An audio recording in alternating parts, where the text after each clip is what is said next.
Et c'est parti pour le show. Les amis, on se retrouve ici comme prévu pour une nouvelle vidéo avec Dams Prono.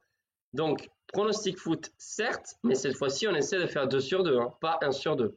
Les amis, avant d'entamer cette vidéo, je vous invite à mettre un pouce. Si on pouvait en mettre 10, ça serait génial. Et bien sûr, un commentaire si tu le souhaites pour me donner, toi, tes paris sportifs. Et aussi penser, eh bien, tout simplement à s'exprimer, voilà, comme font beaucoup sur les réseaux sociaux. Mais attention, hein, sans porter trop, eh bien, de critiques, comme face à Loïs Boisson, qui malheureusement a essuyé des milliers de commentaires très négatifs, voire méchants, hein, on peut dire. La pauvre, elle a fait demi-finale de Roland-Garros. Elle se retrouve à perdre contre une personne qui est mieux classée qu'elle sur les qualifs pour le Wimbledon, alors que c'est, eh bien, comment dire, tout nouveau pour elle, parce que Wimbledon, ben voilà, c'est une autre surface, et elle n'a jamais joué sur cette surface en compétition comme ça. Et bam, il y a des milliers de passionnés et de connaisseurs qui se sont éclatés sur les réseaux sociaux. On les appelle les hackers pour, voilà, bien verser toute leur méchanceté. Les amis, j'espère que vous n'êtes pas l'un ou l'une d'entre elles. Et voilà, c'est très dommage quand même que des sportifs français qui sont tout à fait sympathiques, hein, qui n'ont pas le gros melon, etc., comme d'autres sportifs, eh bien, qui se fassent voilà, attaquer. C'est terrible, c'est terrible. Bon, je ne vais pas en dire plus, mais moi, ça m'a fait mal au cœur. Deuxième chose dans l'actualité du foot, Lyon rétrogradé en Ligue 2. Est-ce que vous y croyez? Je vous rappelle que, eh bien, le club de Lyon peut faire appel et donc, du coup, ce n'est pas pour moi officiel que Lyon descend en Ligue 2. Honnêtement, pour moi, c'est comme une cote à 1,70, je dirais, que Lyon ne descendra pas en Ligue 2. Pourquoi? Parce qu'ils feront appel. Pourquoi? Parce que les gros clubs, enfin un gros club pour la France, arrivent toujours à s'en sortir. La première action que j'ai vue, c'était donc un licencié du club là où j'interviens pour entraîner, parce que je suis entraîneur en tennis de table. La première chose que j'ai eue comme réaction d'une personne, ça a été ah ben je suis content. Je suis content parce que c'est comme ça n'arrive pas que aux autres. Mais oui et non. Je pense qu'on pourra en discuter de longues et de très longues minutes. Bref, les amis, sur cette vidéo, donc 2 pronostics. Et le premier, c'est pour samedi, vous l'avez vu sur le titre, et le deuxième dimanche, comme ça vous avez largement le temps bien, de faire vos paris sportifs. Si vous voulez vous inspirer de mes pronostics, en parlant des bilans, oui, le bilan de juin, c'est bien, il est très bon, mais moi je montre tous les bilans, toujours, vous le savez. Mais cette année 2025, j'ai vécu des moments qui ont été compliqués personnellement. Oui, une petite partie de dépression, on peut le dire, hein, ça a été vers mars, avril. Et donc, je n'ai pas vraiment suivi tous les bilans comme je fais d'habitude. Donc là, je suis en train de remémorer et de remettre sur les mois précédents pour bien faire les bilans et vous montrer eh bien, de A à Z tous les bilans des groupes privés, de mes paris sportifs personnels comme je fais chaque fois, chaque mois, chaque année. Voilà. Et quoi d'autre de plus? Non, rien d'autre. On va enfin passer au pronostic. Donc, installe-toi bien. Alors, samedi 28, première affiche qu'on va analyser. Donc, c'est déjà les 8e de finale. Ce n'est pas tout à fait fini. C'est match de la 3e journée. Il y a des rencontres, effectivement, où on ne les connaît pas, puisque ça dépend si on finit premier ou deuxième. Et en parlant de ça, justement, il y a Benfica qui eh bien, a fini premier de poule presque pour rien. Pourquoi? Parce que finalement, ils affrontent de Chelsea en 8e de finale qui, eux, ont fini deuxième. Voilà. Donc finalement, il y en a beaucoup qui prennent beaucoup d'importance voilà, pour finir premier ou deuxième de poule avec leur club respectif, leur club de cœur. Mais honnêtement, sur ce genre de compétition, quand il y a des surprises, on ne sait pas qu'est-ce qui est mieux. C'est comme le Real. Le Real, vous le savez, il joue demain à 3h du matin. Ben, est-ce qu'ils vont affronter, s'ils se qualifient, City ou la Juve? On ne sait pas.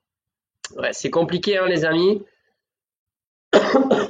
Comme je vous dis depuis le début de cette compétition, pas de grosse mise. Pas de grosse mise, ne soyez pas trop confiants. Il y a des surprises, certes, mais en fait, c'est pas ça qui me gêne. Moi, c'est surtout qu'il y a énormément de joueurs fatigués, on l'a vu. Il y a des équipes qui prennent pas trop cette compétition vraiment au sérieux comme il le faut. Il y a beaucoup d'argent en jeu, certes, mais finalement, c'est ce qu'on constate, hein. C'est ce qui froisse un petit peu aussi cette compétition, ce qui fausse un peu cette compétition. Sur cette affiche entre Benfica et Chelsea, je vais tout de même partir sur les favoris, c'est-à-dire Chelsea. Pas la victoire, côté à 1,99. C'est très risqué. On a vu que le contenu de Chelsea, c'était vraiment très moyen en poule. Alors, est-ce qu'ils ont vraiment joué à fond? Ce qui compte, c'est se qualifier. Après, il y a vraiment les phases finales qui commencent. Voilà. Benfica, cette année, ils ont été bons, mais ils n'ont rien fait d'extraordinaire. Ils n'ont pas été champions. Ils ont perdu face au Sporting, non seulement en championnat, mais aussi en finale de coupe. Ils ont vraiment des limites. Chelsea, s'ils sont vraiment au top en défense, parce que la défense, des fois, ça me surprend un peu. Encaisser 3 buts sur Flamengo. Alors après, oui, il peut y avoir un carton rouge, il peut y avoir plein de facteurs qui font que ça met Chelsea en difficulté. Mais je vais partir sur Chelsea qui passe, attention, pour moi c'est vraiment très sécurisant parce qu'en fait la cote est de 1,98 que Chelsea gagne le match et seulement 1,51 qui passe. C'est pour vous dire à quel point il y a des chances qu'il y ait match nul et que Chelsea passe in extremis. Donc mon premier pronostic les amis, c'est sur ça que je me tourne.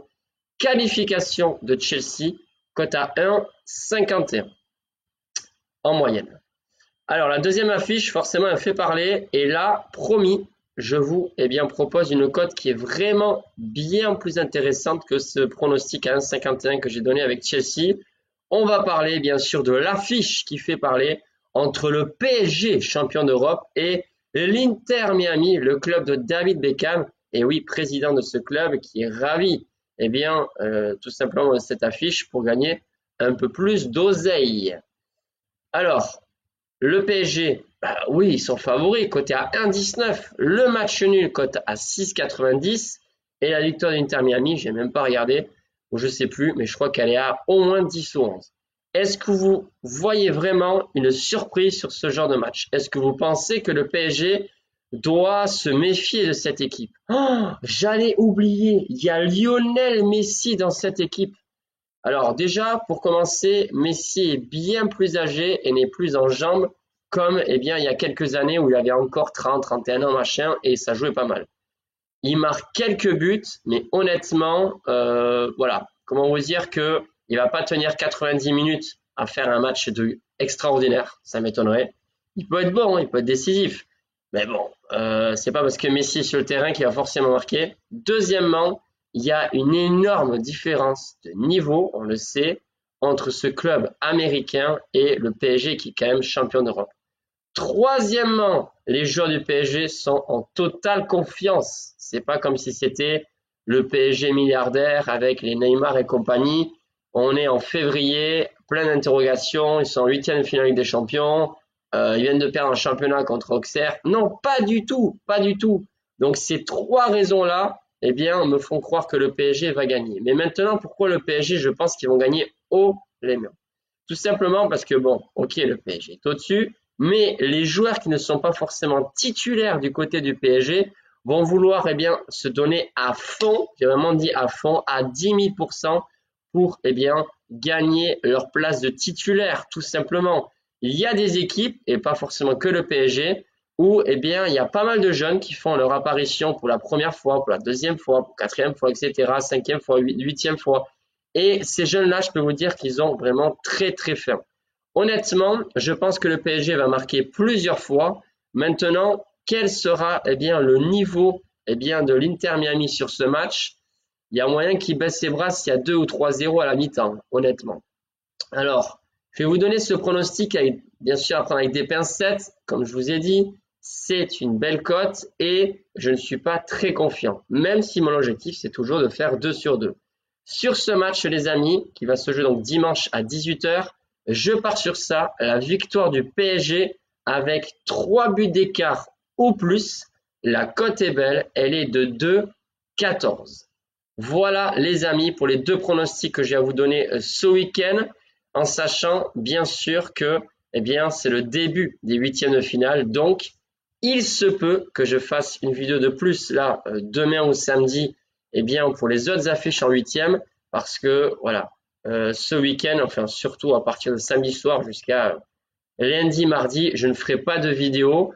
Je travaille toujours dans la semaine, mais voilà, je rentre au Pays Basque pour des fêtes et voir ma famille.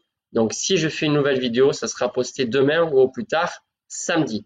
Voilà les amis, je vous souhaite une très très belle journée et je vous dis à très vite. Ciao les amis.